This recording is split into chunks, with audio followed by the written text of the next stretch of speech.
Record. And Is this just the only camera? no, I got two. Where's the other one? Oh, that's the main one. Yeah. Gotcha.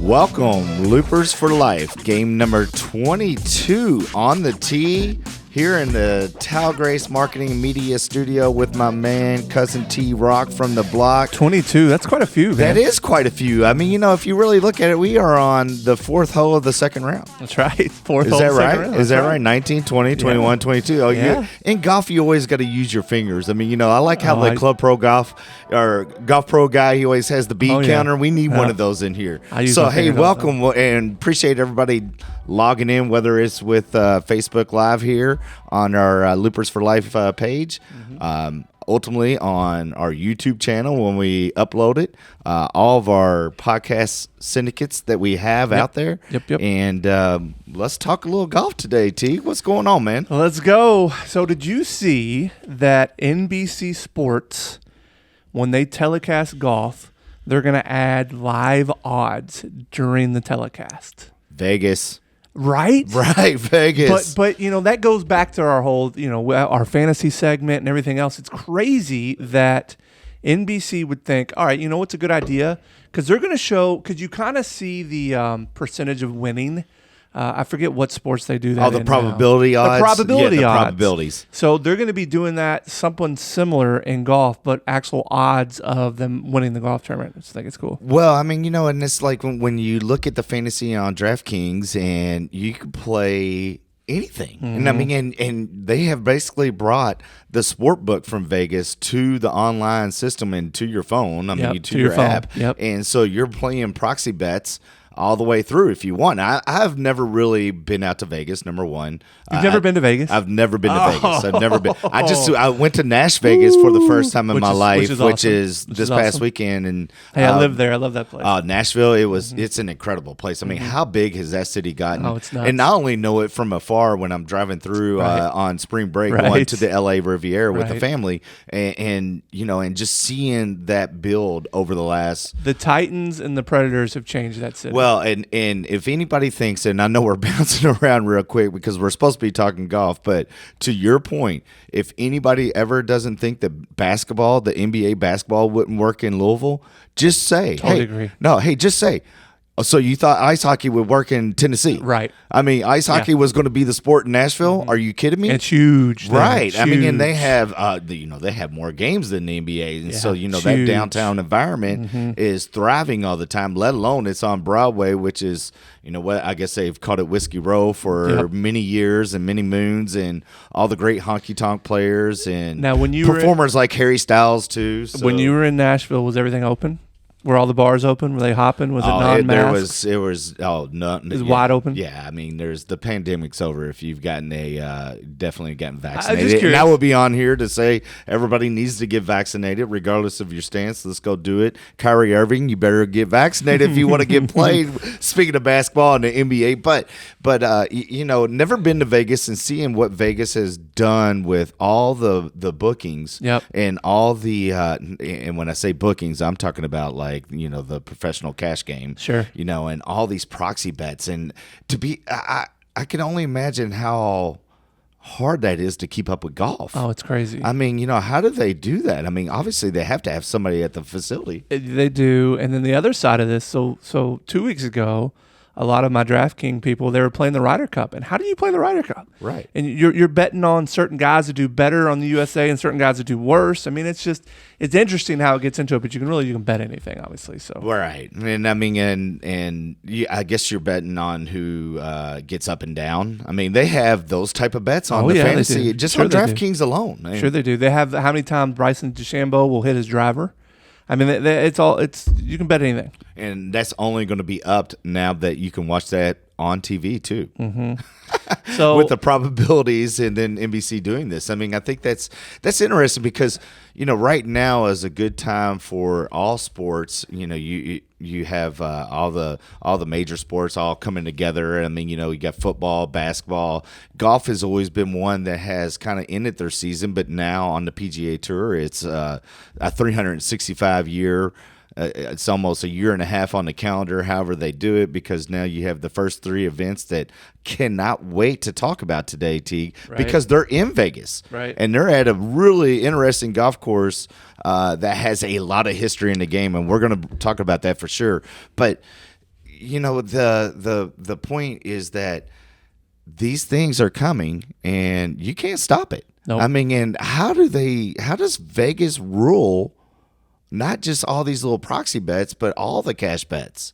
It's a great question. I mean, all the bets. I mean, they actually and they make these point spreads and these probability odds, and they're just right on the number. And it's always like a play that there's no way that guy's dropping the football and going the other way. Nope. No way. No way. So speaking of that, there's going to be all kinds of bets on the match. Everybody knew that was coming. I think DeChambeau kind of dropped it at the Ryder Cup.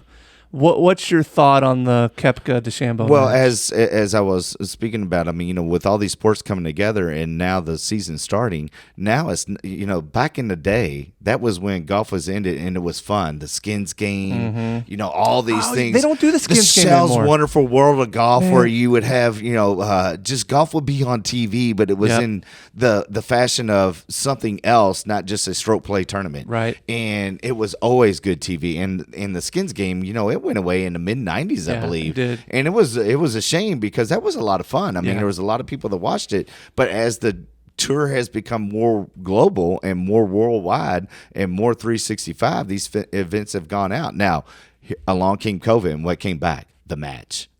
Yeah, what came back? I mean, all these little, hey, let's get together and let's grab Peyton Manning and you grab Eli and Aaron Rodgers, whoever, and let's do all this. And so Tom Brady. you see these matches coming back, and for 2 elite players that have had the drama that we have talked about here on the podcast, I'm excited. I mean, that is Thanksgiving weekend now. They're playing 12 holes. What is that about? I don't know about what that is about. I mean, I guess they got to go back and get on a plane to go get their turkey. I mean, 12 holes? It's a 12-hole match. It's played, I believe it might be Shadow Creek, but I could be wrong on that. I haven't even really looked. And it's going to be interesting to watch. So, I mean, it's going to be must-watch TV. They have already kind of, like you said, at the Ryder Cup, probably, fan the less fuel on it, right? I mean, they're friendly. They had a little bromance right there. Right. So I mean, like you said, it's coming, and for the TV, I think it's NBC production, probably. The Peacock, probably. They're dropping that on, and I think it's going to be great TV. I guess, man. I don't know. I mean, look, the best part of the match stuff is that they're mic'd up. So you can hear everything that they're saying. Especially with their caddies. Yeah, you're going to learn, right. That's the best part. Now, the part that I think is a little bit silly is how they have people that they're talking to on the phone as they're riding in the cart going to their ball and all that kind of stuff. With that, right. It's just it's just a little much. I mean, I'd rather focus on the actual golf piece as opposed to just talking to whoever they want to talk to. Just bringing on a celebrity because they're bringing on a celebrity. But in that regards, they're trying to pull from that sport into golf. Because they're bringing in Charles Barkley and all these other Shaq. Right. Steph Curry. Holy moly. Yeah. So, I mean, there's but that's the outreach in it. And honestly, who's not playing golf right now looking on their phone talking to somebody anyways? True. Right? It's true. I mean, the glory days of us walking down the fairways, hearing the birds chirp and looking around and seeing the clouds, drift in the skies and all the artistic values that the game can provide for those, that's gone. Because you're walking down there and you're hearing, there's nothing greater than playing in a tournament at a prestigious country club, and I've done this across, not just in Kentucky, I have done this in multiple states at a prestigious place, bumping NWA. Yep. I mean, let's bump some NWA. Let's play NWA. Easy. Oh, I know it. There's nothing like little Dr. Dre, Eazy-E, and Ice Cube all flowing at the same time. So it's a different world. It's a different world in this game, and I think that when you look at it, that's going to bring it in, and at least we're getting something around Thanksgiving that is just not a golf tournament, and I really do like it. And I would like to see, in that regards, I would like to see a little bit more of these matches come along in the sense of not showcasing the players, because the players are showcasing themselves on Sundays. They're on the TV, but showcasing golf courses. The Shell's Wonderful World of Golf was absolutely one of the best TV productions ever made, because it went around the globe, and at a time when TV was just coming on, golf was one of the big stages. I mean, golf was huge. What Nicholas Palmer and Trevino did, or Trevino player, Nicholas Palmer, the big three, and going around, and then they would invite a guy as their fourth at times as the show that, the big three led into the Shell's Wonderful World of Golf. Right. And then you had all this stuff. So, the showcasing of golf courses and the game worldwide, I'd like to see that. I tell you, the whole thing's interesting to me, though, because do you think that DeChambeau or Koepka care who wins that? Well, yeah. Do you? I think when they're playing, they do, yeah. It's 12 holes. It's like... It's a match, bro. I mean, when it's a match on the golf course. I mean, as I was describing to you earlier about, kind of teaching some little kids. You put them together, and they may jack around. But at the end of the day, you tell one, and I did say the other team, I was like, man, I was cheering for one team. Yeah. I'm not name dropping, but I was cheering for one team to get into these other two. Right. Once they got a 1-up lead, I went over to that team and was like, hey, I didn't know you boys were going to get dominated today. Yeah. And then what'd they do? They end up coming back in. Yeah, they end up coming back, making a birdie, and then they end up winning the hole with a par. And I mean, and so when you look at when the game is on the line, I mean, right there, that's what we're tuning in for. So do you think – so the original match was Tiger and Phil. Do you think they cared about who won that match? Do you think it was like, all right, we're going to show who's the better golfer here is type thing? Well, in that setting, when they were playing with two chumps, like they were, I mean, they were playing with Brady and Peyton. Yeah. I mean, you better believe Tiger's never played a round of golf without wanting to beat somebody. And look, that's what makes them who they are, right? They're uber competitive. Right. I get that, and if you're going to be at the top of your game in any sport, you have to be uber competitive. I don't know. I'm not bought into this whole. Well, match thing I mean, yet. let's talk about not being bought in, but being uber competitive, and and stay in the same court with Bryson DeChambeau. I mean, here he is coming off a Ryder Cup, which as we spoke last week, he was the big winner. I mean, Bryson DeChambeau was the big winner for America. I mean, for sure. He became Happy Gilmore, and then he went and validated it. He did. And then he went and validated. He participated in the Long World Drive Championship out in Arizona or wherever it was. And Mesquite. Mesquite. Oh, it was in New Mexico. Nevada. It was in Nevada? Yeah. All right, I don't even know where Mesquite. I know where a mosquito is. Mosquito on my when you look at that, I mean, did he go out there to finish seventh like he did with a drive of 406 yards? Pretty awesome, huh? Yeah, I mean, he didn't. I mean, he went out there to win. I mean, what was the prize money on that? $50,000 to the winner. Yeah, $50,000 to the winner. Now, so he went out there coming off a Ryder Cup experience that was greater than probably anybody else had in the locker room of America.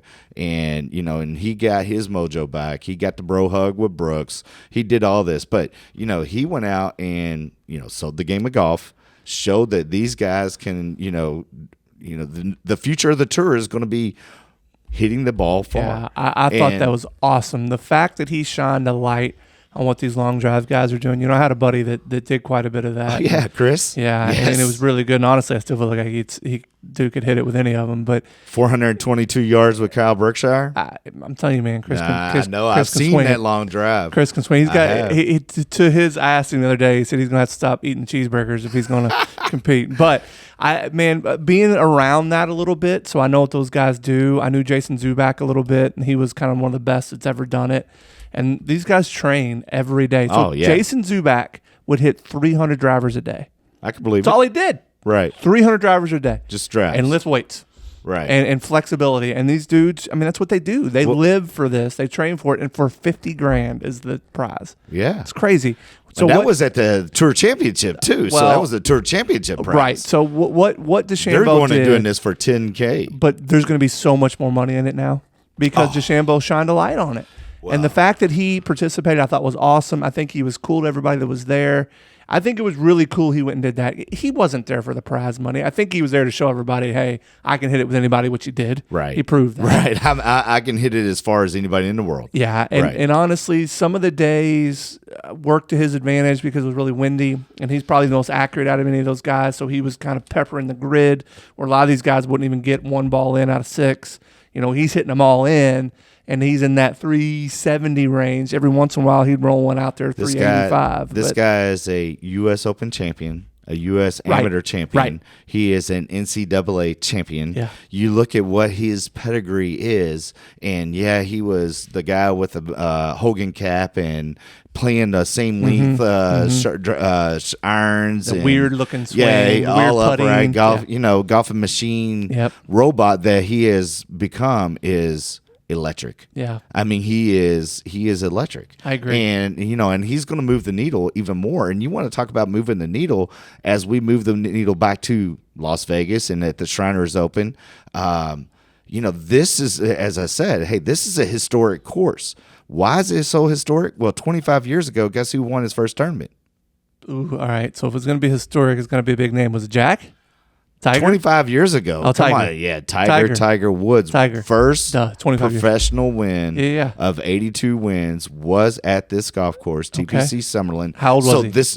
He was just right out of college. He dropped out after his freshman or sophomore year. 22. Yeah, 21. I mean, he probably just turned 21, whatever. Okay. This was his 5th tournament, and he was trying to get into the top 125 to earn his card. So, I mean, remember back in the old days, there was no Korn Ferry Tour. There was no web.com. There was no blah, blah, blah. It was either you were on the PGA Tour or you were playing state opens or you were playing. You had to make it through Q school. You had to prepare yourself for Q school. And once you got to Q school, they took the top one, 75 out of Q school, and that made the 200 that played on the tour and had all these exemptions. And so here he is coming into TPC Summerlin, into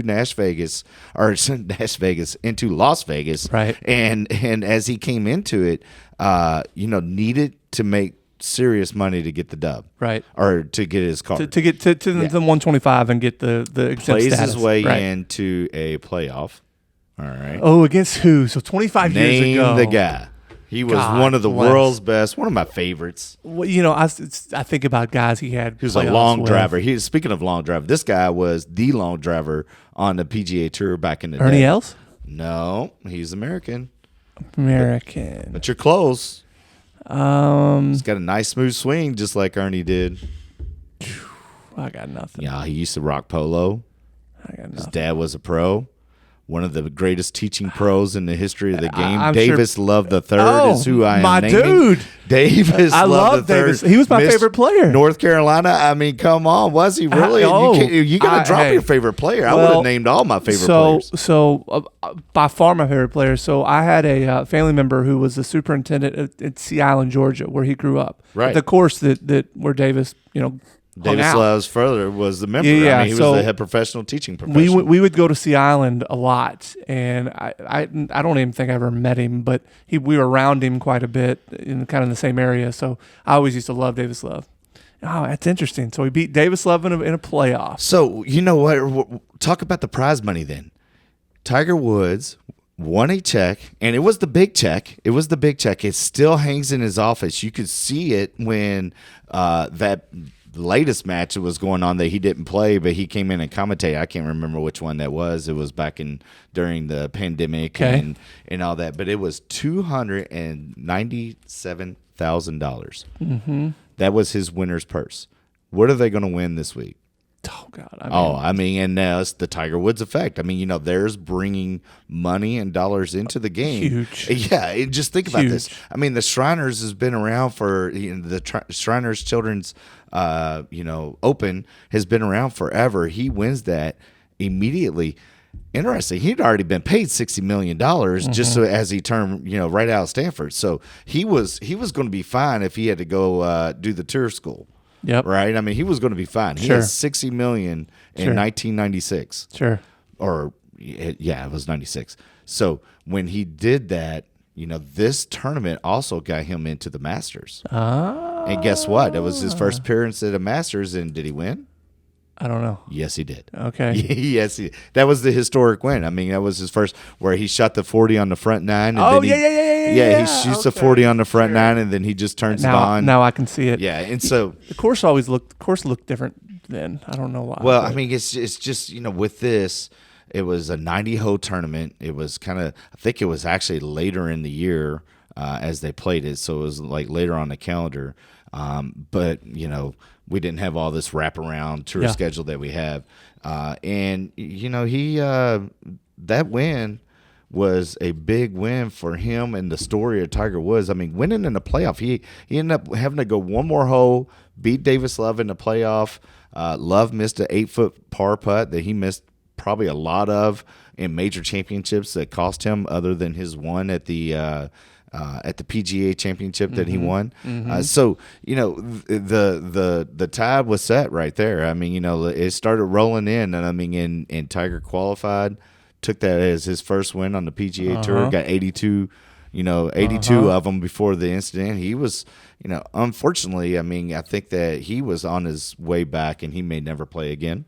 That's my question. Do you think he plays again? He may never play again. I mean, he may. He doesn't need to. Well, I think he'll play at the Masters.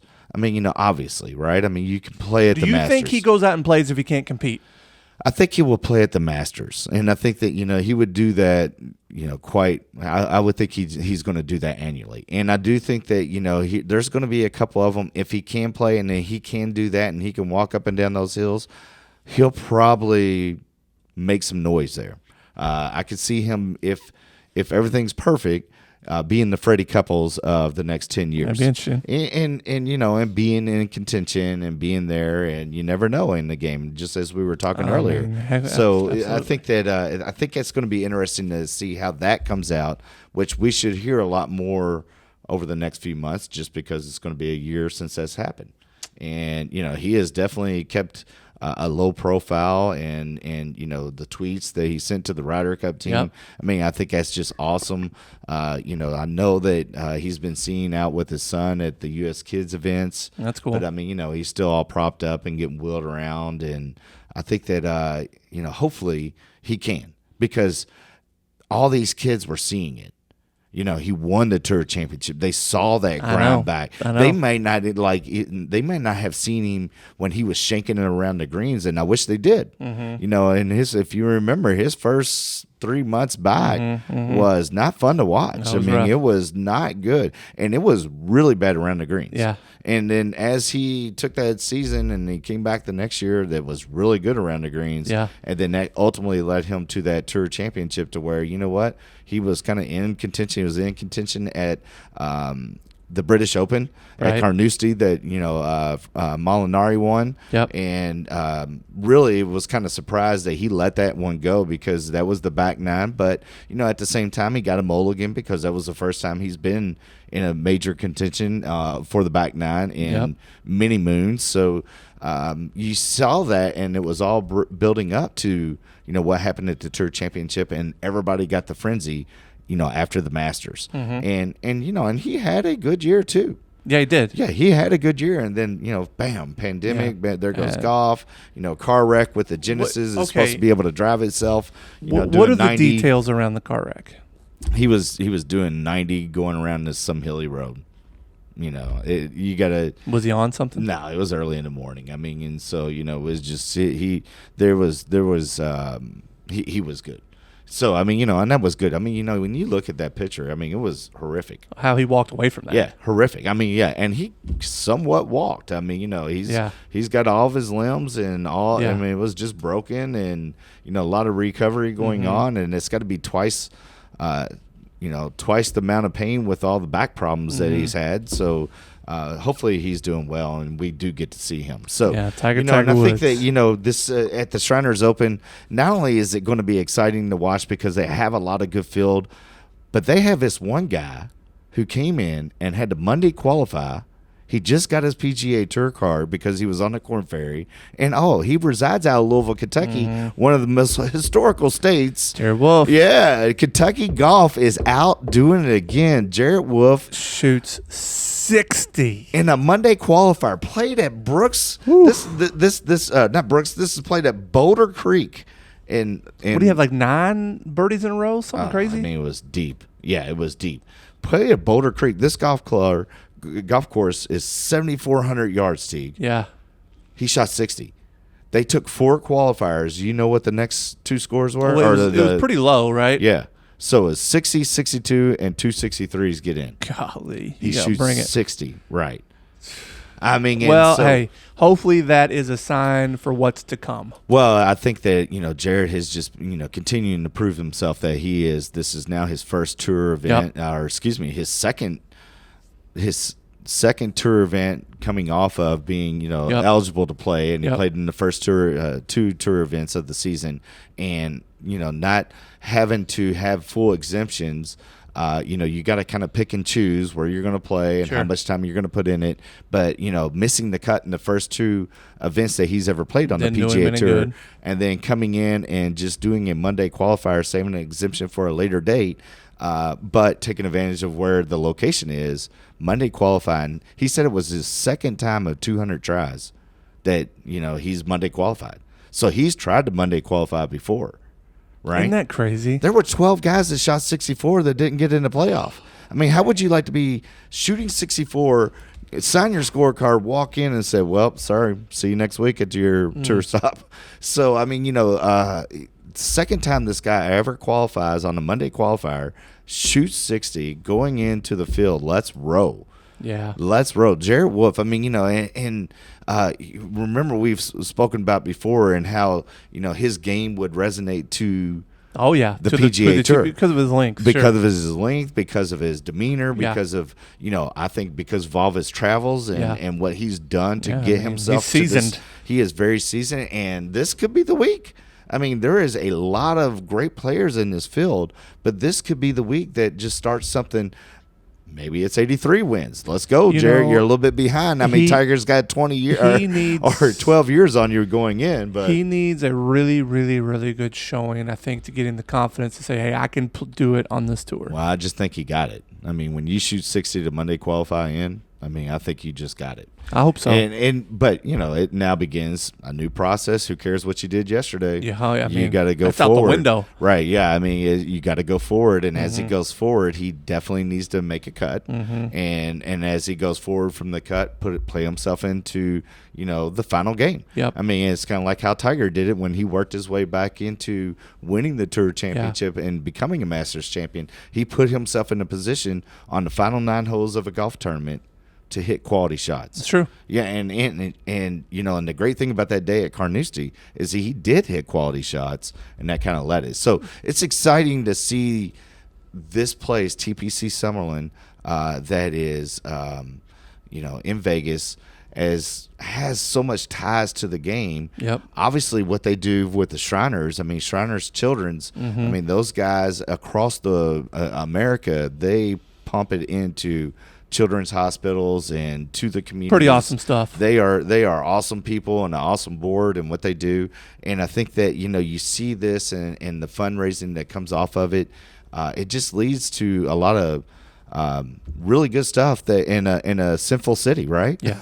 Yeah. Well, hey, if you haven't been to Vegas, you need to try to get out there. The place is incredible. The golf out there is incredible. Well, they got golf courses everywhere. It's incredible. It's got to be a great golf getaway. It would just be hard just to play all that golf and then have to go and chase all your buddies around in a casino to go to dinner, go back to a club, to go back and get up and do it. It's why back to the casino and then back to the golf course and then cycle over. 3 days is all you want to spend in Vegas because it's all you can handle. How many times you been? I've been a lot. Have you? Mm-hmm. Yeah, I've been a lot. Rock and roll. T-Rock from the block, man. That's right. You got to. And actually, we did. We played a con. Yeah, I mean, yes. So yes. Well, I've been there a lot. I'm excited for Jarrett and his opportunities there at Fourth, and it's just great. Like I said, Kentucky golf. I mean, wow, they're getting it done. I mean, you know, and you're going to see a lot more as they come through the Korn Ferry ranks. Congratulations to Cooper Mussman, Steven Stallings. They both made it to the Korn Ferry? Yeah, through the first stage. Okay. Through the first stage. So they got another stage to go through to where you get to the actual finals and get a chance to play. I saw a Twitter post from the it may have been the Monday Q guy. I forget who it was, but he was at the Q school, and the guy was right on the verge of making the cut to go to the next stage. And 18th hole, hits his ball in the weeds. And he said there was like 20 people looking and they couldn't find it. And he said the look on the guy's face, it just broke his heart. Oh, yeah. I mean, could you imagine? Oh, there's all kinds of stories like that. I mean, you know, we talked about the guy who's cleaning carts right now down in when he played in Florida. I can't remember what the name of that dude is. Oh, yeah. The big dude, Michael Visacki. Visacki, right. Mm-hmm. That's it. And so, I mean, you know, it's a grind. I mean, you know, and for them to be able to go out there and play and have to hit quality shots on such an inconsistent playing surface. You're playing in inconsistency. Mm-hmm. Oh, but hey, you know what? Hey, what do I need to work on today, pro?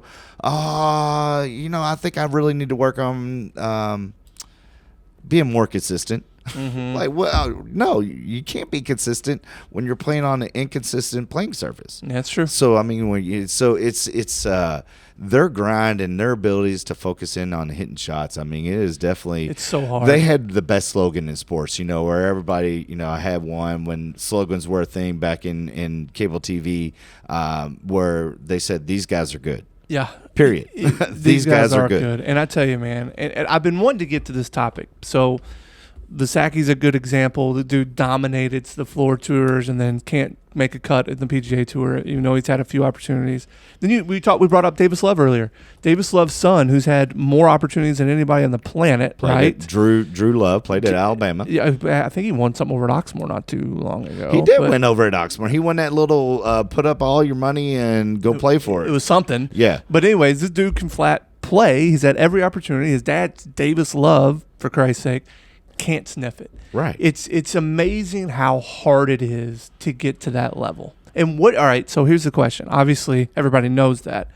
What's the difference maker between the guys that can make it on the tour as opposed to the guys that can obviously have all the talent in the world, the guys that can play, the guys that are getting done on the mini tours, but just can't get it done there? I think it's the week. I mean, you know, it's the week and their presence and how they attack handling their situation. And so, and what I mean by that is all the plus. Can you put it all away, look at it and say, hey, here's what I got to do today. I have to stand on number 1 tee and hit a tee shot. Okay. What do you got to do after that? I got to stand in the fairway on number 1 hole and hit a shot into the middle of the green that is 10 yards away from the flagstick.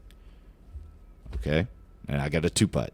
And if you can repeat that process 18 times, 4 days a week, you know, you're going to find yourself in a position to where you can make it. And I think that when you look at some of these situations, you're going to miss because, I mean, you know, golf is you're not playing with a straight face club all the time, a racket that's similar. All that you're playing with different lengths and lofts, different amounts of curvature that you would see on a flat surface tee. And as you know, with this game, what are we playing on?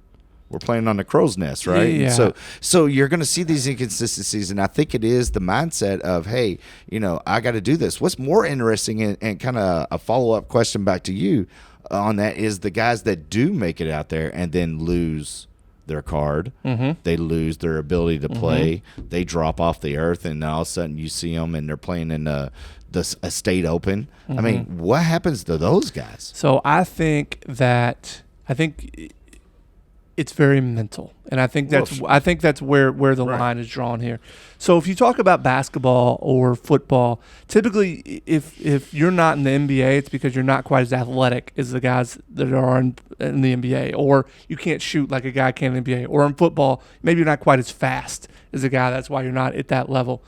Golf's different because the guys at the mini tours have all the tools that these guys do on the PGA Tour. It's all up here. Right. It's all about how you can be indifferent about where you hit your shot, try your best, but be indifferent where it goes, and then go try it again. It's the guys that can do that better are the ones that get to well, that your level. next, it was said a long time ago by Bobby Jones that the great hardest golf course is the 6 inches in between your ears. That's it. And I mean, and that was a quote from, the 20s, That's 1920s, and not the 2020s, but, and so that has been the beauty of the game, and why it is such a challenge, and why it is such a such an addiction for many, because they want to try, they want to hit that perfect shot, they want to see that ball going into the hole, and then it's a pursuit. Yeah, and so you're right. I mean, it's the 6 inches in between your ears, and it's that week. I mean, are you that week? Everything just works together. Look. And it is interesting, but there's only one winner at golf, and that, you got to understand that you're making progress, not just for a dub. You're making progress for something else other than, I'm playing to win, or I need $10,000 in my bank account and blah blah blah. I mean, I think that you look at it to where some of these kids, maybe Drew Love is one of them, has everything for him.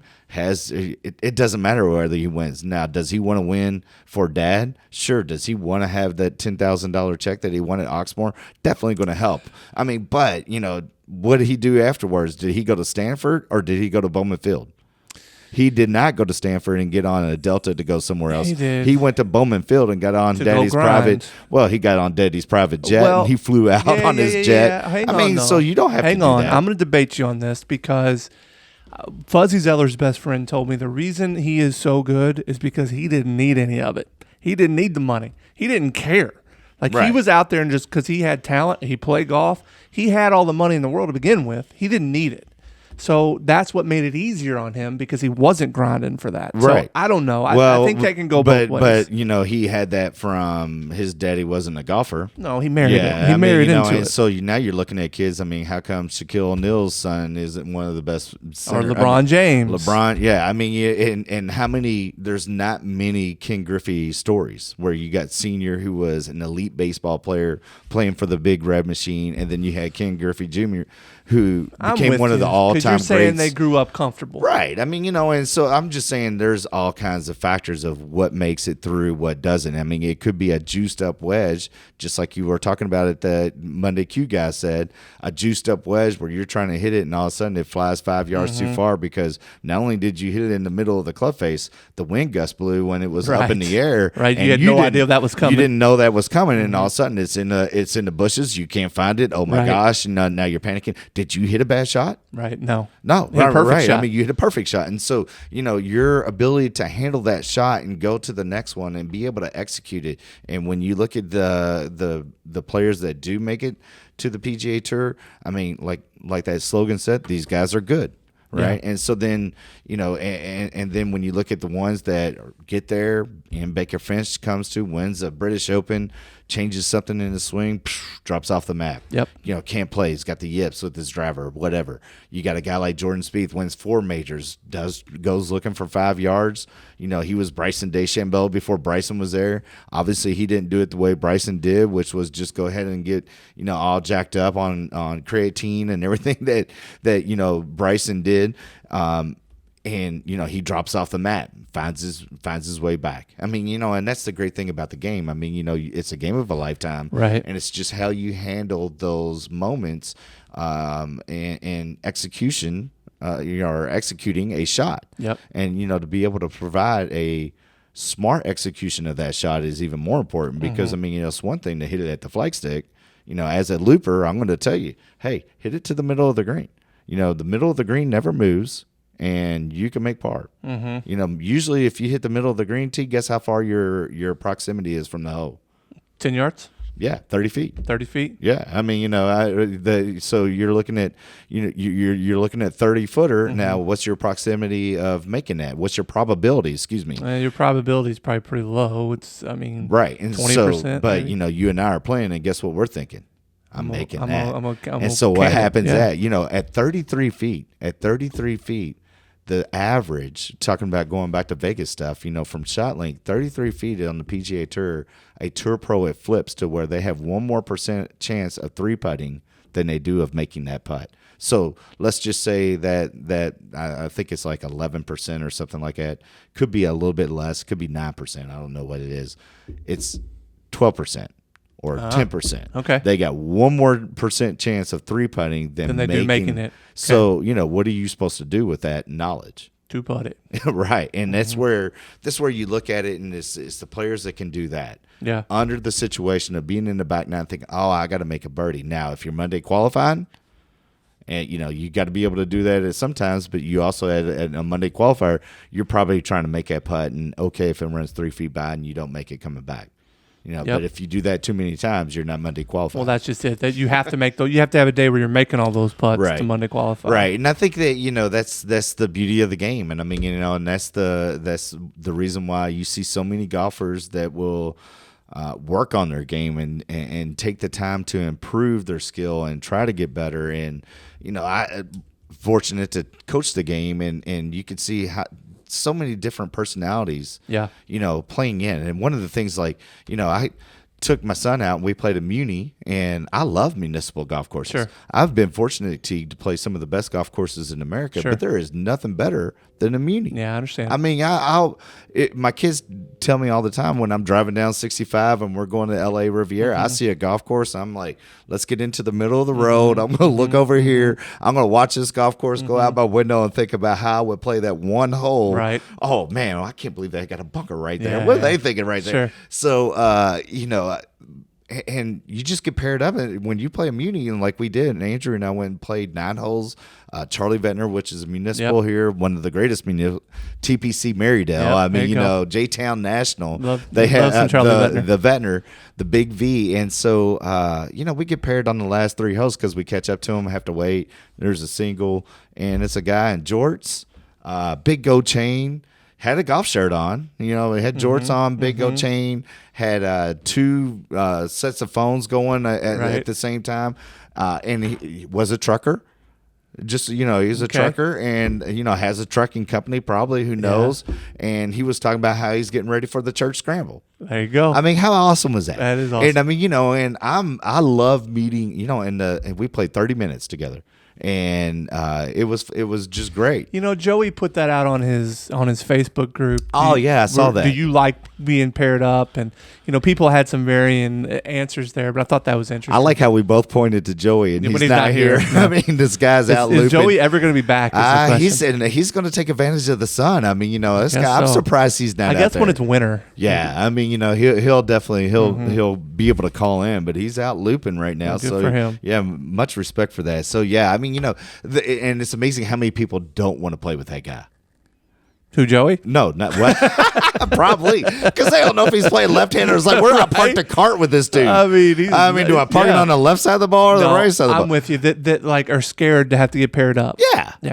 And I think that's the beauty of the game. And I think that as I see that, and I mean, and I see, I'm fortunate to where I see people that are 20 handicappers that want to get better. And I see guys that are 3 handicappers that want to, be a 0. And I see that, hey, I have to tell the zeros that want to be a tour guy, hey, you know what? You're probably not going to make it. Yeah. And so there's that always evolving ladder of perfection in the game of golf that, unlike any other sport, is there. Well, let me tell you, it's interesting you say that. So I was actually on my honeymoon in Mexico, Cancun. Or not Cancun, Cabo San Lucas. Yeah, you went to Cabo San Lucas? Cabo San Lucas. We went to Vegas, then flew to Cabo. I then went back to Cabo Vegas. too. There you go. I did. All right. So I'm in Cabo San Lucas. On our honeymoon. On honeymoon, right? And I'm out there playing. Laura's riding in the cart with me. I don't even remember what the course was called. Cabo del Sol? Probably. It was the big ocean course. It was nice. Yeah. It was super awesome. Well, anyways, we get paired up. And at that time, I was playing a lot of golf, and my game was pretty good.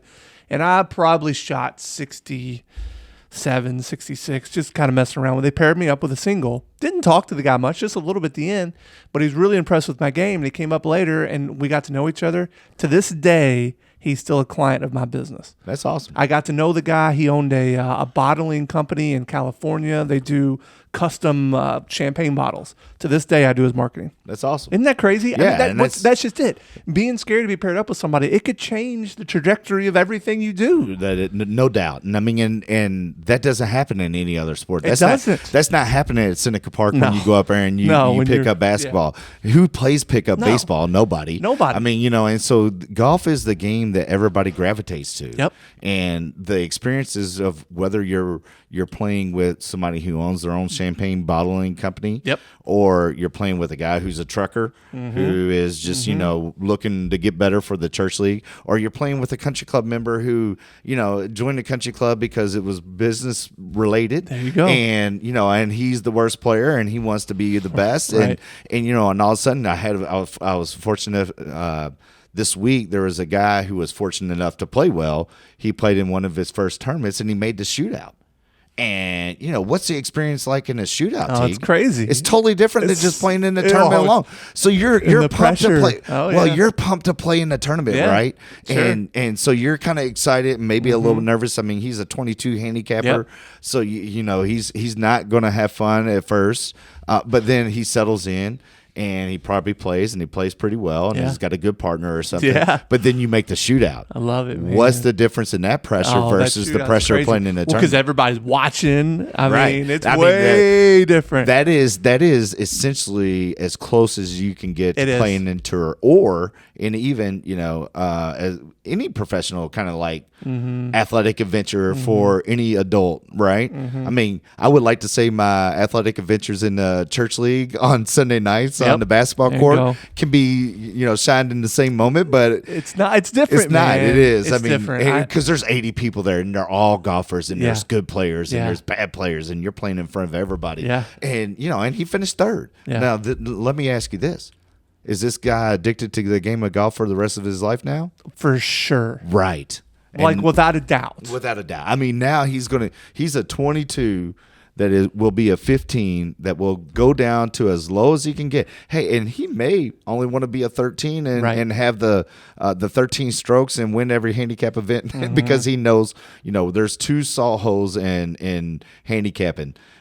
Number 8, a handicap of 8 and a handicap of 13. If you ever see or get into a match with one of those guys, it's going to be a salty day. I mean, because those guys know how to bag, man. This I mean, is 8 true. and 13, you got to watch out for those two numbers in club events. So, it's true. It's such a great game in that regards, Teague. And I mean, like your story. I mean, you're playing in Mexico with somebody, and I didn't want to be paired with him. Yeah. It was kind of an inconvenience at the time. The guy wasn't a very good player. 15 years later, I'm still. I don't even how long you been married, man? I don't even know. Huh? Come on. I don't even know. I like it. All right. So 20 years later. 20 years later, whatever it is, probably 15. But I still converse with the guy, and I still do business with him. It's just crazy. I don't know if Laura's in the studio today, but I hope not. She better not listen to this. I hope not. So, well, let's go. One thing I do want to say, and just kind of going back to the charities. On the Champions Tour this week, it'll be good TV. If you want to watch something and want to see some golf, Jim Furyk and Friends, which he has done throughout the history, and it was always kind of a low-key event, a postseason event that he would host. He is now an official event on the Champions Tour. They have like 9 major champions playing. There's the field this week, Phil Mickelson's playing in it. Oh, that's cool. And it's down in Jacksonville. It's at this course called Timucua Country Club. All right. It's an old Donald Ross gym, 1923. It's a Donald Rosser. But the interesting story, and looking at this and seeing it, this was also the home club of David Duvall, where he grew up playing. Wow. David's dad, Bob Duvall, was the head professional at Timucua Country Club. And so you want to talk about a place that has ties in the history of the game. Talk about somebody who lost it mentally. Oh, what now? There's another. Yeah, I mean, David Duvall, number one player in the world. Right. Dropped his game. And I mean, the last time he played, he couldn't beat you or I. No, dude can't break 80. He I don't know. Dude can't break 80 right now. Dude would dominate me and you. I don't know. So, I'm excited to see this because it's like in reading it, it's like all great Donald Ross golf courses. It's kind of cut through the pines or the woods. You know, it has great bunkering and the contours are there. You will see scores be able to go low just because, I mean, you know, guys are good. They know how to position the ball into the right thing and putt up Donald Ross hills on the greens. But, you know, the field that they have this week is going to be fun to watch. I mean, you also have Padraig Harrington playing, who just recently turned 50, coming off the Ryder Cup. Steve Stricker is going to be there. I mean, so there's just going to be a lot of great golf. Sure. And I usually don't get fired up for the champions. Now, I kind of did back in the day when it first came out, when Palmer was playing. You get the Nicklaus. I definitely am for the Senior Open and the U.S. Senior Open. You know, the major championships. Not necessarily for the created major championships that they play, but this week it'll be good TV to watch if you want to watch that, and then turning into Jarrett Wolff dominating in a Shiner. Come on, Jarrett Wolff. So fantasy picks. Since we started with fantasy and all these bets, you know, here on Loopers for Life, we have always been committed to fantasy golf. Yep. And you know, and whether it was from Cousins T's connections within his family and the golfing world, he's my family's made more money picks of Justin Rose or Justin Thomas. I mean, you know, or all the top heavy picks. I mean, and Joey's Camila Villegas pick. I mean, I think that I'm excited, you know, to kind of get back to that. And we let it slide last week. I mean, we kind of name dropped it. Can you tell me who won the Mississippi Chicken Shack Invitational? I got no idea. It was Sam Burns. It was his second dub. Okay. And so, I mean, you know, congratulations to him for getting that done. But, I mean, you know, the winner, did you see the picture? It was a picture. I mean, the trophy's a big chicken. So it's just a big old. Sounds like a cool trophy, though. Yeah, I mean, you know, if you have it, I mean, you want to have it. So the Mississippi Chicken Shack, and it was Sam Burns who got the dub. But there was a lot of great play that was coming down there. Will Zalatoris shot a course record of 61. Come on, Zalatoris, let's go. You know, and he's in the field this week. Happy Gilmore's caddy. So he's in the field this week, and he's going to be one of the highlights for me. I'll go ahead as you do your research and kind of get your. I see you over there, and I'm going to say, you know who the last guy in the field is to pick? I do not. I would have Jared Wolff. Yeah, I mean, I would say take him though, man. He's a value here. He's nothing to take. What's his? So the way DraftKings works, and that's where we play all our fantasy golf, is you have a salary. So his salary is $6,000. So your top guys are kind of around $11,000. So he's the very last guy in the field. Wow.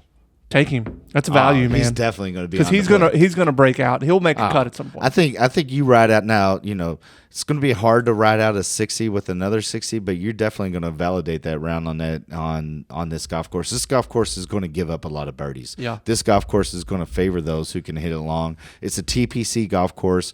What does a TPC golf course mean? It's probably designed by Joey's favorite architect, Pete Dye, but this one is not. This guy's name is Bobby Weed. He is still Bobby Weed, and he is a Pete Dye protege. Okay. And this guy has built many great golf courses. I mean, when you look him up, T, he's got golf courses galore. Built the Slammer and the Squire at the World Golf Hall of Fame, so he is a TPC almost exclusive designer.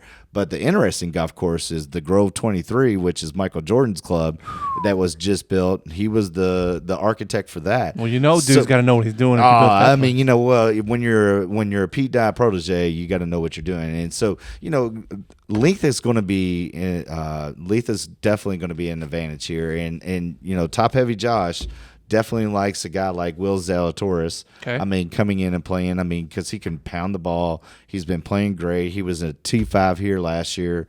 You got a guy like Brooks Koepka who's in the field. You got a bunch of Ryder Cups. I mean, you got Brooks Koepka, Scotty Scheffler, who, you know, I player hated forever, but I'm now a fan of. Victor Hovland for the European side. So Harris English. You got Hideki Matsuyama, who, you know, picked right back up in his 21-22 calendar season with a top 6 and has played well here historically. But I'm going to give you my pick. My pick is not an American. My American pick is Will Zalatoris. My pick to win this week is Abram Ancer. Dude can play. He's been fourth twice here. The interesting stat that I found on this, he has averaged 66.9 strokes in his last 10 rounds on this golf course. Ooh. So he's shooting 66.9. I like that. I like that pick. I tell you who you mentioned him earlier, and this isn't a surprise, but I think Sam Burns has got something to prove. I read somewhere where he was upset he wasn't a captain's pick for the Ryder Cup, felt like he should have been, and he's out trying to prove a point. Well, I think they all are. Well, I think especially him. Well, yeah. Look what he did last week. Yeah, so right. I think Sam Burns, you got to play him in whatever you're playing because he's going to be in the mix. I think you play Jared Wolff because of the value. I really do. Nobody knows who he is. I think you're going to be one of the few people that play him. So if he does do well, that's going to catapult you up the leaderboard. That's one of the keys of fantasy golf. Playing Jared Wolff probably makes a ton of sense. And then for another value, I'm looking at Kevin Chappell. I like this. And Kevin Chappell because I think that he's trending the right direction. You can get him really, really cheap.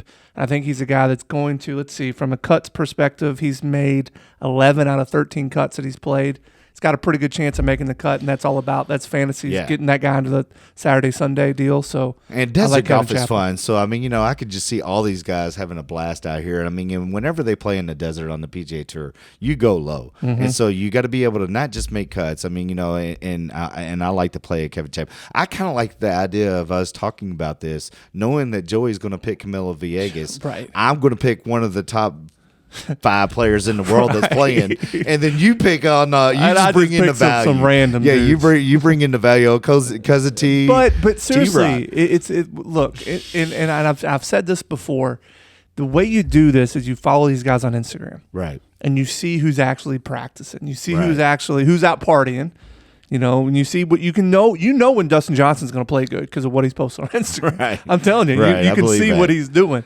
So it's following that's a big key. Following him on Twitter is a key. So if you want to do in fantasy golf, you want to do well, follow them on social media. That'll help you. And ultimately, follow us on Loopers for Life. Amen. I mean, I think that if you do, we're going to be, continuing to evolve in our fantasy coverage, giving you winners. I mean, it's been proven before. We've been all over the top of the leaderboard throughout the 2021 calendar. Yeah, we were pretty good. And starting up and going forward, we definitely have bigger plans for our fantasy experiences for all of our listeners.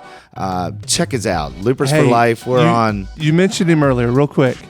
Dr. Dre and Snoop Dogg doing the Super Bowl halftime. What's your thoughts? They need Ice Cube to roll out. They need Ice Cube to roll. They need to put together one of the old schools. They need to put together like the new NW or the old reboot NWA without Eazy-E, but he definitely needs to be there.